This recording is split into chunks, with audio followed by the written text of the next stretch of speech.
Christmas of 1990 was supposed to be a truly joyful occasion for the Salt Lake City-based Tita family. 20-year-old Lene Tita and her 16-year-old sister Trish were especially excited to visit the family cabin up in the mountains, where they and their extended relatives gathered every year to celebrate the holidays. The cabin was located at the base of Weber Canyon, near a place called Oakley, and was so remote from most main roads that the family had affectionately named it T-Day's Tranquility due to the peace and solitude it offered. The location was so isolated that during heavy winter storms, the cabin was completely cut off from the outside world and could only be reached by snowmobile. Naturally, this made it the ideal spot to escape the hustle and bustle of city life, but it also left the family vulnerable to anyone with bad intentions who might come across the cabin while they were there.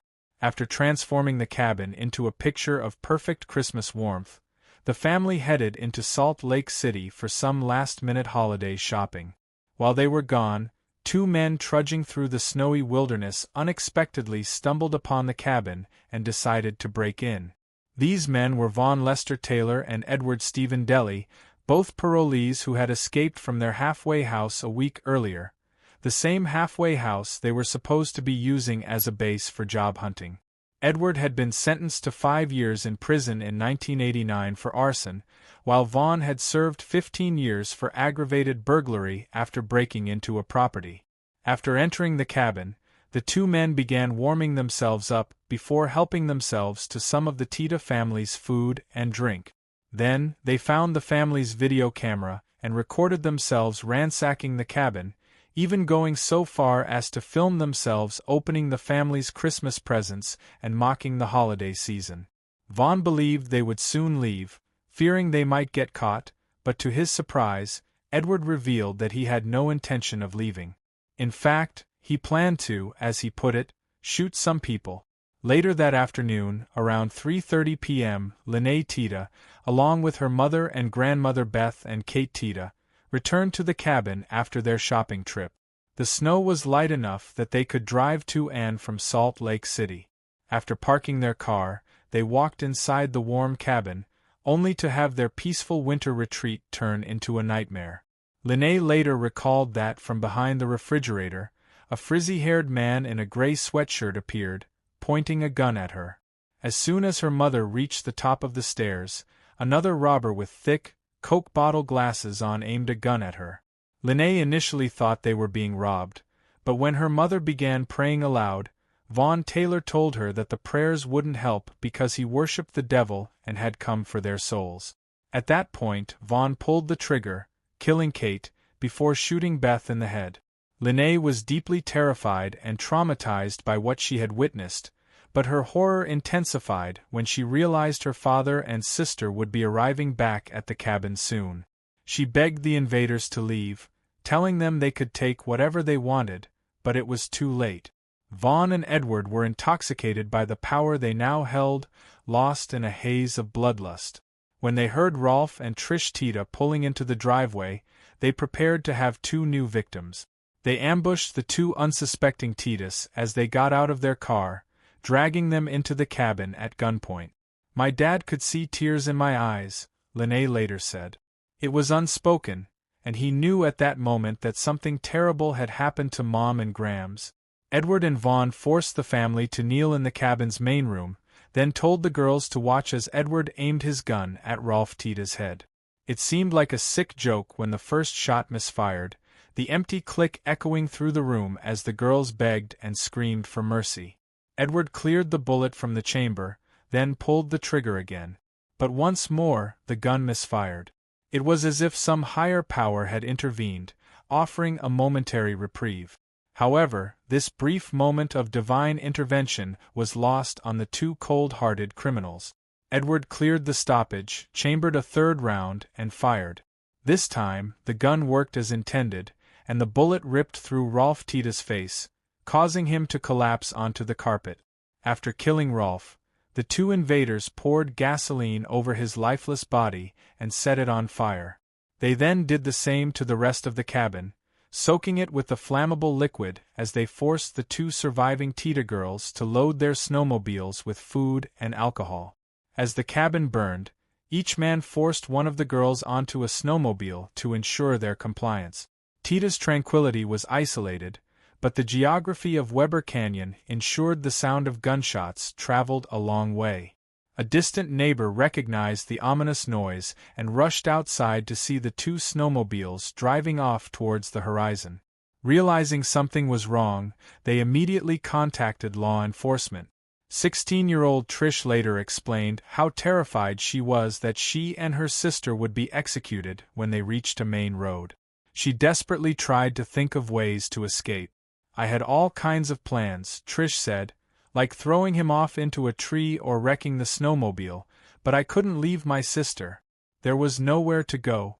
By some stroke of luck, the girls spotted their Uncle Randy, who was out for a walk near the trail they were riding down.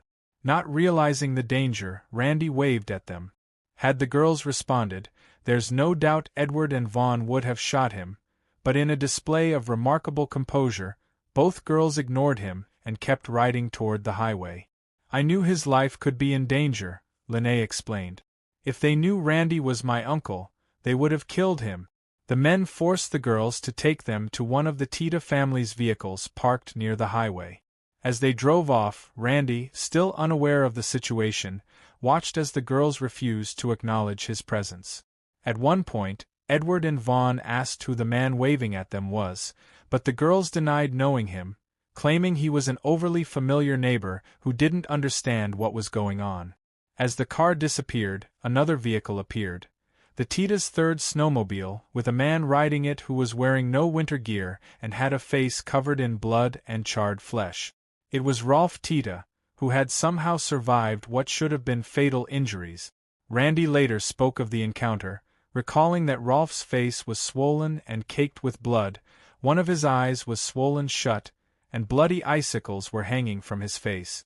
Despite the severe injuries, Rolf had somehow survived. After awakening to find his cabin in flames, he used the last remaining snowmobile to chase after the kidnappers. Upon finding his brother, Randy helped Rolf into his car, and they sped off in pursuit of the kidnappers. Using an old cellular phone, Randy called the sheriff's department as they followed the kidnappers at high speed. The chase reached terrifying speeds of 90 miles per hour before Vaughn and Edward lost control of their car, tumbling down an embankment. Miraculously, neither Trish nor Lene were harmed in the crash, and law enforcement quickly surrounded the vehicle. Both Vaughn and Edward surrendered, opting not to risk dying in a shootout. Trish and Lene were now safe, and the two men were arrested. In May of 1991, both men stood trial for their crimes. Vaughn Taylor pled guilty to murder and was sentenced to death, while Edward Delly was convicted of second-degree murder and sentenced to life in prison. A decade later, in 2001, Edward wrote a letter to Lene, apologizing for his actions. In an extraordinary act of mercy, Lene forgave him, though she was relieved that he would spend most of his life behind bars. As for Vaughn, he continued to pursue appeals, arguing that he was manipulated by Edward into committing the murders. He claimed that his death sentence should be overturned due to an apparent brain deficiency. Surprisingly, in 2020, a judge overturned his death sentence, citing inadequate defense, but this decision was quickly reversed by a federal appeals court, and Vaughn was placed back on death row. Today, Tita's tranquility has been fully restored, and the family continues to make new memories there, honoring their lost loved ones. Though Rolf Tita passed away from cancer a few years ago, his daughters eulogized him as a hero. His courage, along with that of his daughters on that fateful day, undoubtedly saved countless lives.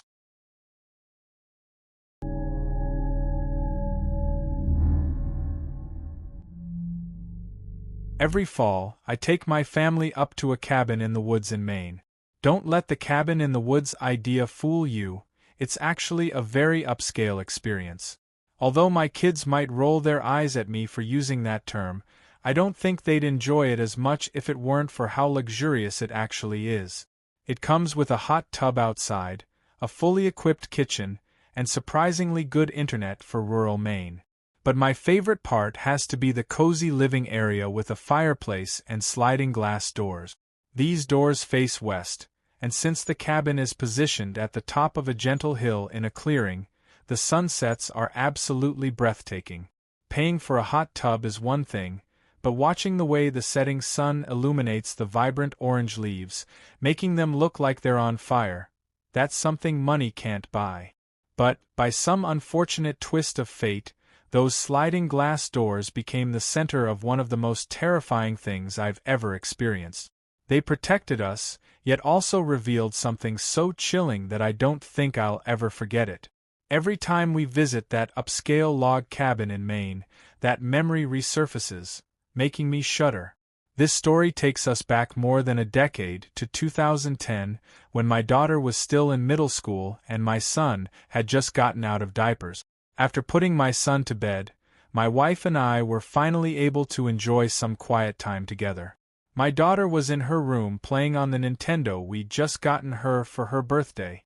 For the first time all day, we were just relishing each other's company in the living room, watching the sunset and sipping a bottle of wine. We gazed out the glass doors, silently appreciating how far we'd come. That's when a dog suddenly appeared in our view.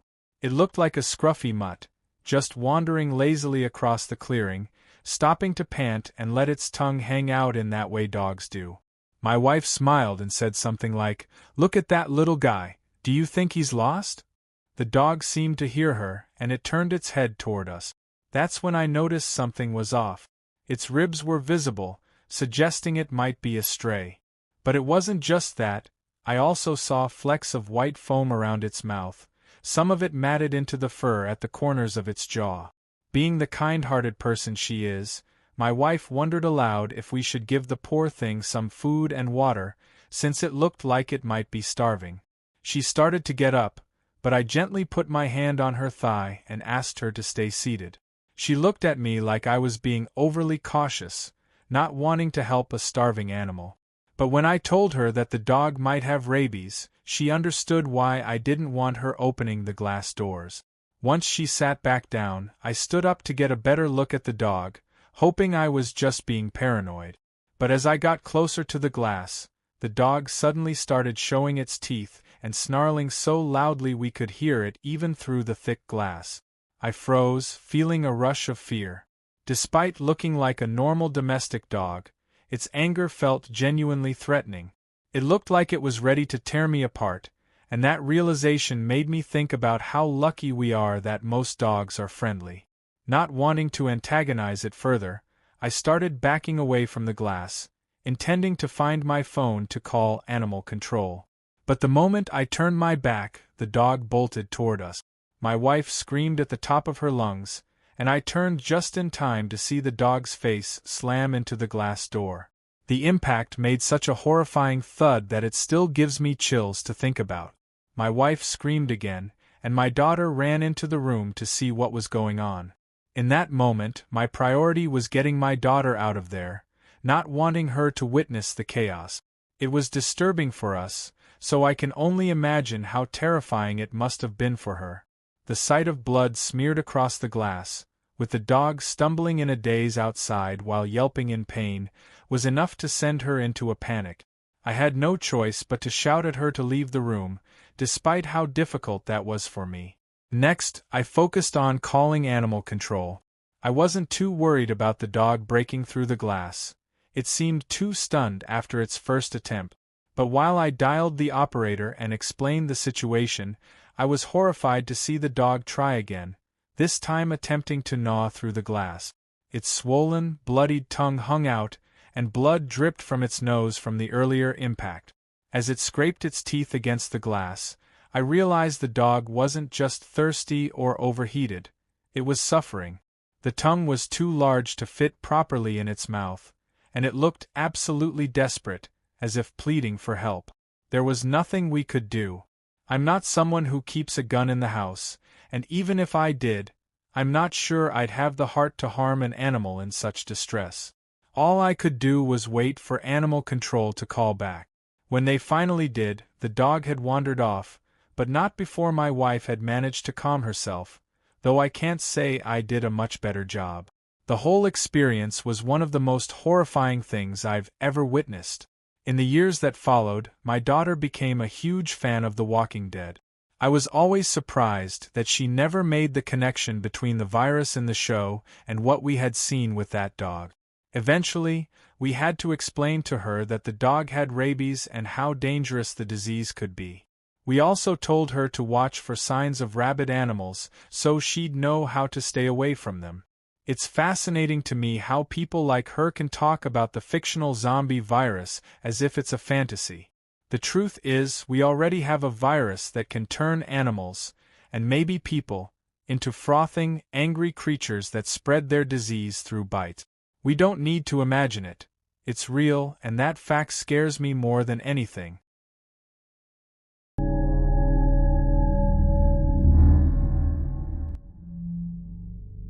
When my older brother and I were still quite young, our parents weren't exactly financially stable.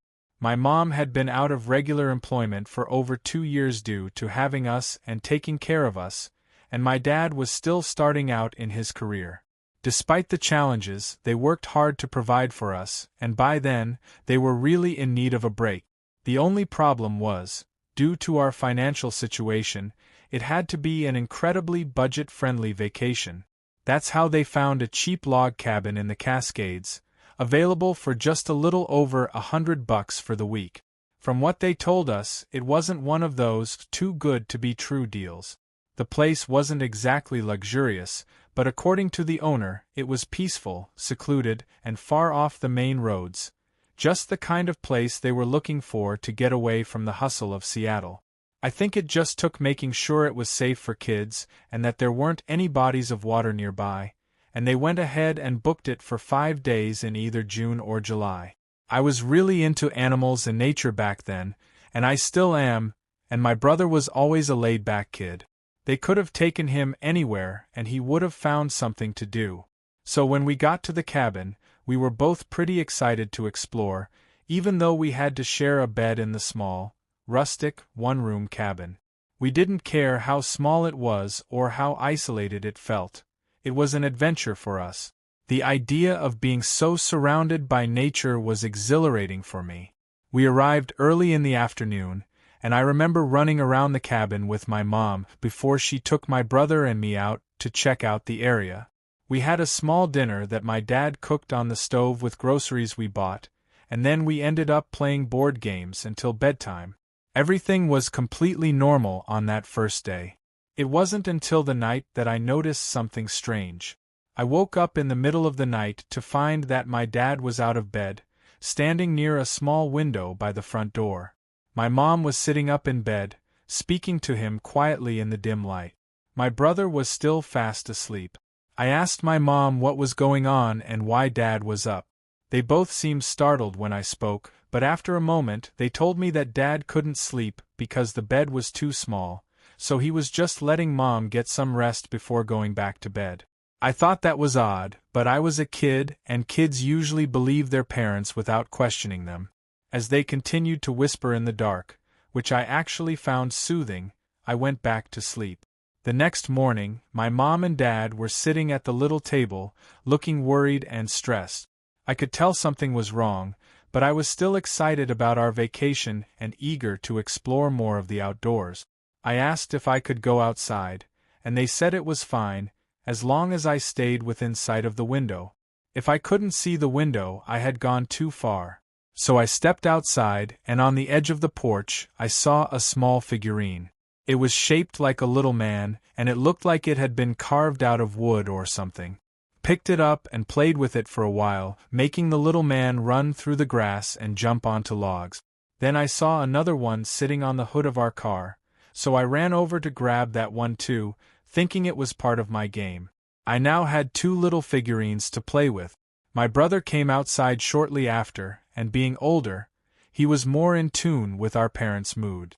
He told me something was wrong with them. They seemed worried or sad, which made me feel upset too.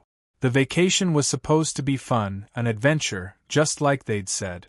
I remember it being much harder to enjoy myself after that, but I showed my brother the new figurines and invited him to play along.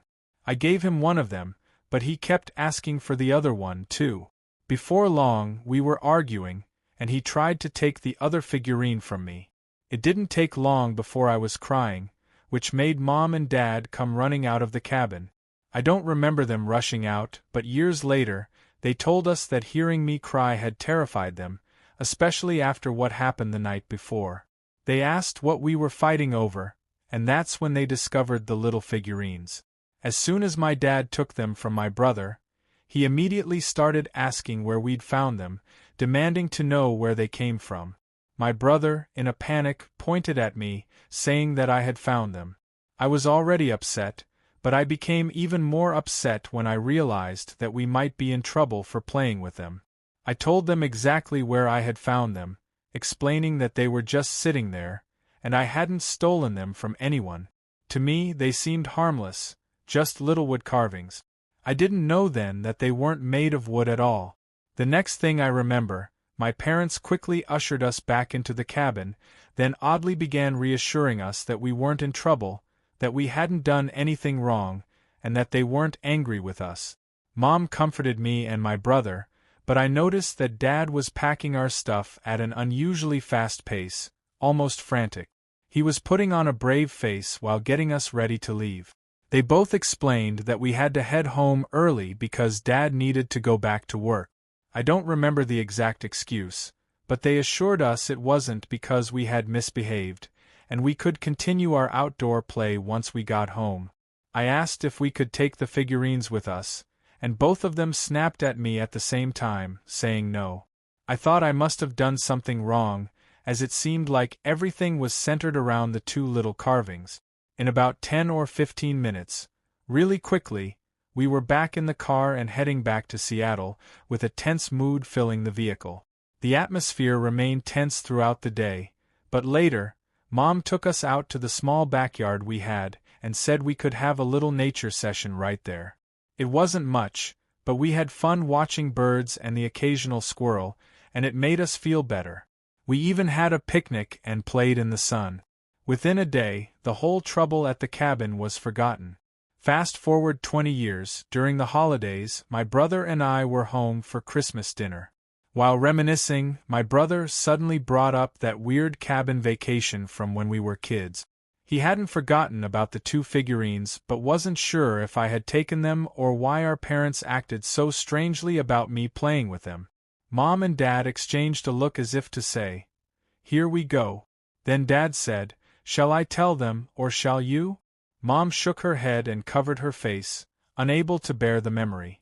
That's when Dad told us the real story. Remember I told you about waking up in the middle of the night and seeing Dad standing by the window whispering with Mom? That's because, while they were trying to sleep, Dad had heard someone moving outside the cabin. It wasn't just someone walking by. The footsteps were slow and deliberate, like whoever it was didn't want to be heard. That's when Dad grabbed an old kitchen knife and stood by the window, waiting for someone to break in. It had scared them both, but they didn't want to give up on the vacation they'd paid for. They debated leaving, but ultimately decided to stay one more night to see if it was just some kids messing around. However, before they could even decide, the incident with the figurines happened. Dad instantly recognized that the little figurines weren't made of wood at all, they were made of bone. He didn't know which animal they came from. He hoped it wasn't a human, but he knew someone had left them there, possibly as a warning. Instead of sticking around, my parents decided to leave. Dad figured he could protect his family from a peeping Tom, but not from someone who left bone figurines as gift. I think that was the smartest decision they could have made, and I respect them for it. Horror movies often show teens ignoring the warning signs, but in real life, when you have kids to protect, you don't take any chances. You just leave and never look back.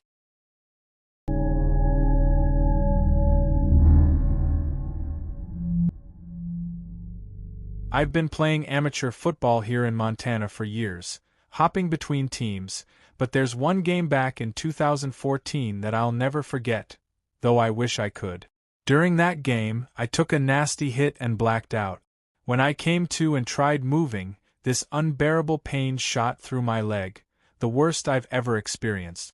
I heard someone nearby gasp and say, "Oh my God, look at his leg." That's when I knew it was serious. Turns out, I'd suffered a compound fracture. The tibia had broken clean through and pierced my skin. It was gruesome.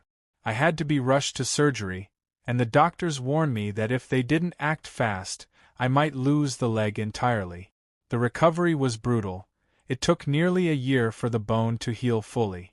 During that time, I gained a ton of weight and developed a dependency on painkillers, which opened up a whole new set of problems. I barely recognized myself after 6 or 7 months of that. I hit rock bottom and knew I needed to claw my way back, both physically and mentally. My first goal? Shed the weight and rebuild the strength in my legs so I could tackle more intense training again. But the gym felt intimidating. I was embarrassed to show my face there. It sounds silly now, but at the time, it felt like a huge obstacle. So instead, I turned to hiking. There's this trail in the Beaverhead Deer Lodge National Forest, about 30 miles south of Butte, where I live. I drive to Wise River, park near this cozy little saloon, and start my trek toward Round Top Mountain. My goal was to push a bit farther each time. Between the weight I'd packed on and my weak leg, it was absolute torture at first. One day, while resting on a log and swallowing some Advil, I spotted a cabin perched high on a ridgeline. It seemed almost regal, like it was surveying the valley below. I made a promise to myself. I would make it to that cabin one day, and when I did, I'd drink from my water bottle as if it were champagne. That became my mission, to reach that cabin and prove to myself I was healing. Throughout July, I hiked that trail twice a week, and bit by bit, it got easier. Then, one day, I finally reached the cabin. The rush of accomplishment was indescribable. Only problem? I'd already drained my water bottle, and it was a long hike back to my truck. Hoping the cabin's owners might have an outdoor faucet, I walked up the trail to investigate. As I got closer, I heard singing from inside, a man's voice carrying a cheery tune. That was a good sign. A happy person is more likely to share water, right? The song he was belting out was "She Even Woke Me Up to Say Goodbye" by Jerry Lee Lewis. The upbeat melody didn't match the heartbreak in the lyrics, but the guy was really going for it. I knocked on the door, calling out to announce myself, but there was no response. The door was slightly ajar, and I figured maybe he hadn't heard me over his singing. I hesitated, then pushed the door open a crack to peek inside. The cabin's small kitchen and dining area were empty, though the singing continued from a back room. The smell hit me next, booze, strong and sharp, mingling with something metallic and foul. Before I could place the scent, the man appeared in the doorway, shirtless and holding a jug of what looked like moonshine. He wasn't drinking it though. He was splashing it around the floor. When he saw me, his face twisted with panic, and I knew something was very wrong. My gut told me to leave, and as I backed toward the door, I noticed her. A woman slumped in the corner, blood smeared on the wall above her like she'd slid down it. I bolted, instincts taking over. Instead of heading back down the trail, an easy target if he had a gun, I veered into the trees, hoping the cover would protect me. My injured leg screamed in protest, but adrenaline drowned out the pain. A gunshot rang out behind me. That sound spurred me forward even faster, scrambling and sliding down slopes, too terrified to look back. Finally, I felt safe enough to stop and call 911. I told the dispatcher everything: the body, the gunshot, the smell of alcohol, and the man's erratic behavior. I urged them to hurry. By the time authorities reached the cabin, it was engulfed in flames. I saw the smoke from the trailhead as I made my way back to my truck. Later, the cops filled me in on the horrifying details. Apparently, the man had discovered his wife was cheating on him. In a fit of rage, he killed her and their 2 children, stacking the kids' bodies on the bed. The moonshine wasn't for drinking, it was fuel to burn the evidence. After setting the cabin ablaze, he stepped outside and turned the gun on himself. The shot I heard wasn't aimed at me, it was him ending his own life. I've tried to move on, but every time I look toward those hills, the memory comes rushing back. I can't stop thinking about how he was singing so nonchalantly after committing such horrors. What kind of person could take their anger out on their own kids like that? It's a reminder that while good moments are fleeting, the bad ones tend to linger far longer than we'd like. If these stories gave you chills, don't forget to hit that like button and subscribe for more spine-tingling tales. Share your own eerie encounters in the comments. I'd love to hear what keeps you up at night. And make sure to ring the bell so you never miss an upload. Remember, the scariest places are often where you least expect them. Stay safe out there, and thanks for watching. I'll see you in the next video.